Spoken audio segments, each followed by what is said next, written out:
সংবাদ জগতৰ সন্মানীয় সংবাদকৰ্মীসকল, আজি আপোনালোকক এটা ভাল সুখবৰ জনাবলৈ আমি ইয়াতে আমন্ত্ৰিত কৰিছোঁ। বিজনী মহাবিদ্যালয় ৰাষ্ট্ৰীয় সেৱা আঁচনি গোটৰ NSS ইউনিটৰ উদ্যোগত আৰু research aid foundation and environment protection training and research institute TPTRI সহযোগত পৃথিৱী সপ্তাহ উপলক্ষে আয়োজিত Bharat environment programme Bharat sustainable campus mission 2026 সমগ্ৰ ভাৰতবৰ্ষৰ বিভিন্ন শিক্ষানুষ্ঠান মহাবিদ্যালয় বিশ্ববিদ্যালয়সমূহৰ লগত যোৱা 22 এপ্ৰিলৰ পৰা 29 এপ্ৰিললৈ বিভিন্ন কাৰ্যসূচীৰে পালন কৰা হয়।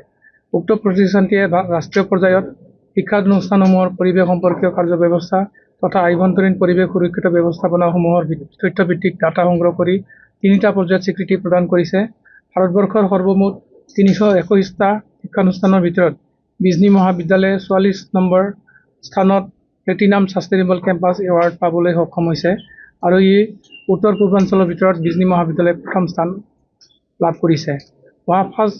প্ৰথম জুনত হায়দৰাবাদত অনুষ্ঠিত হায়দৰাবাদ গ্ল'বেল পিচ অডিটৰিয়ামত ৰাষ্ট্ৰীয় পৰ্যায়ত এই বঁটা আৰু মানপত্ৰ প্ৰদান কৰিব আৰু এই মানপত্ৰ প্ৰদান অনুষ্ঠানত বিজনী মহাবিদ্যালয়ে অংশগ্ৰহণ কৰিব।